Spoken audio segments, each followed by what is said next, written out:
the Minnesota Wild podcast, presented by Acrisure.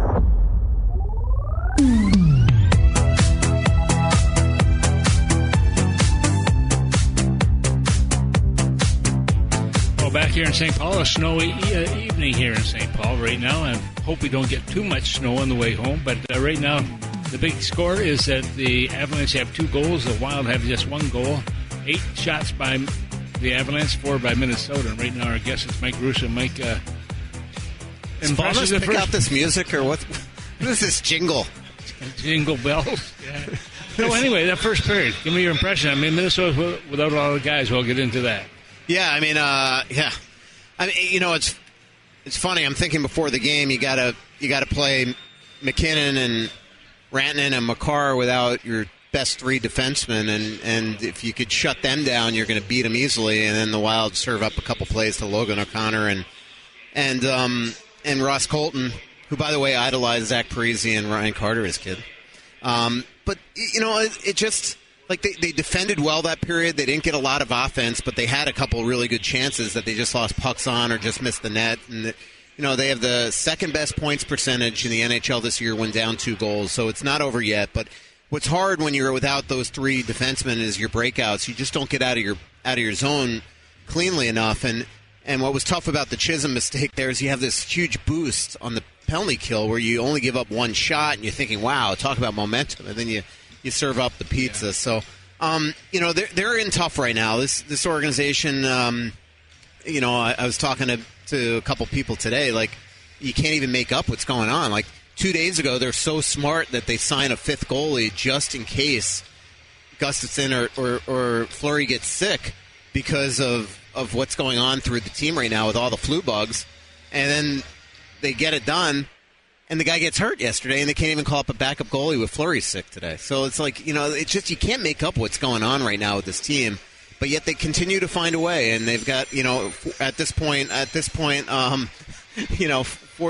41 games in the season. I think the team's for real, but they've got to get out of this injury bug right now. Yeah, Lou Manny's trying to call you. I know. Just don't even answer the phone. He does that all the time. You think that Louis would be listening to you right now? He's in Florida right now. No, you think he'd be listening to you right now?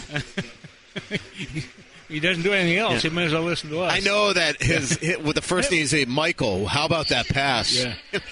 The process, and looking at the injuries, and I've been around the game a long time, as you have, I don't think I've ever seen a team that has suffered so many key injuries to key players. Yeah, and it's always, by the way, whenever they play Dallas, Winnipeg, or Colorado, it's just truly unbelievable that you can come into this game off such a huge win the other night, 4 in a row, and then now you're out with your, Spurgeon, Faber, and in one game you lose Faber and Brodin.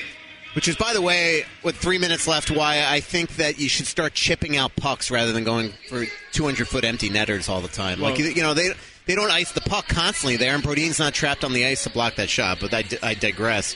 But you're right. I mean, like I did cover a team once, I won't say where, that had 350 man games of injury. But they were losing, they weren't losing these type of guys, Kirill Kaprizov, and it just seems like it's every day. So, but again, they so much better equipped than last season to overcome this, and I don't know exactly why that is, but they just do right now. And even in this game where you think they'd be down 5-0 right now, they only give up 8 shots to a really good Avalanche team that's playing really well right now. And are still in this game. So, but you're right. I mean, it's just crazy that they're about to go on the road trip. Most likely, like I don't think Kirill's going, and potentially, I know Spurgeon's not going, and potentially without Brodin and Faber, and they have no cap space right now. Like they had to do all sorts of cap maneuvering today just to get David Juracek onto the team. Like Jacob Lauko is ready to play, and they had to throw him on LTIR just to make sure they had a roster to play tonight. Yeah, you go back to the last game, and I mentioned it a couple times. Johansson a couple times had the puck, just chip it out of the zone. Yeah, he wants to go for the goal. He finally got in the 3rd shot, but the other time I'm thinking, you kill the clock. Yeah, that's what you want to do. It's one thing to do this with up 2 goals, but why are you constantly going for 200-foot empty netters? And he obviously got it there. But can you imagine if he iced it the fourth time there, Tom? Like, now you got Brodin who couldn't even walk. On for 45 seconds. He had those guys on for 2.5 minutes. It just, I don't know why that has changed in the NHL where guys are just constantly going for the empty net.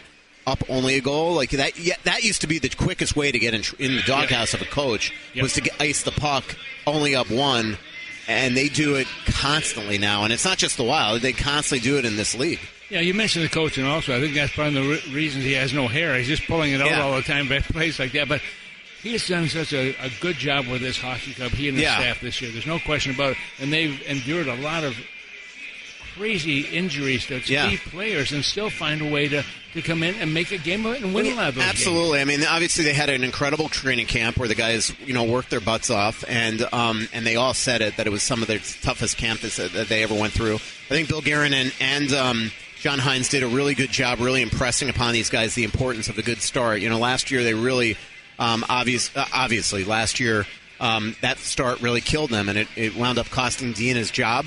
But they really got it, especially with that 7-game road trip to start the year, got it in the guys' head that they had to get off to a better start. They got off to a better start, and then they just continually won games. And you got to give John and his coaching staff a ton of credit for this. And I've been really impressed because even the other day, like you lose Spurgeon on New Year's Eve, and now you're going to Washington and Carolina, and you're thinking, oh my goodness, how are they going to get a win here? And they get two, and play two of their best games of the season. Like Carolina both those game was great. Yeah, like both, and even the Washington game, I thought they were outstanding. So, it's been really impressive. This isn't a fluke. They're halfway through the year, and they just continue to win games. And even, again, in a lineup that's as mishmash as this, when you're without your three best defensemen and your superstar and you're just in this game right now, like they've put themselves with that Bogosian shot being, a real chance of trying to come back and win this game. And they've done it many times this year already. We'll hope they can come back in this one yet.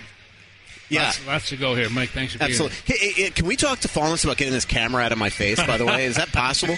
No, the camera loves you. The camera, the microphone, apparently your telephone, they all love you. Point it at Zach over here. He needs Mike to be on Russo, camera our guest here. Let's get him out of here. He's athletic. Kevin, back to you. Thank you, Thomas, for joining us in the intermission. Michael Russo will get a gift certificate down to Tom Reed's Hockey City Pub, where if his phone rings loud, it won't matter. Because he's sitting at Tom Reed's Hockey City Pub. It's rude to do it when you're on the radio. Usually you would mute your phone, turn it off, no ringer. Not the case for Michael Russo. Very important, always has to be readily available. Wild trail the Avalanche 2-1 after one period of play. The second is next. We'll give you a full recap next. This is Wild Hockey presented by XL Energy. For an extraordinary advantage in sports, you need a game plan. For an extraordinary advantage everywhere else, all you need is Acrisure. With a high-tech human approach to insurance, cybersecurity, and more, Acrisure helps you take care of what you care about. That makes winning easy. See what Acrisure's extraordinary advantage can do for you at Acrisure.com.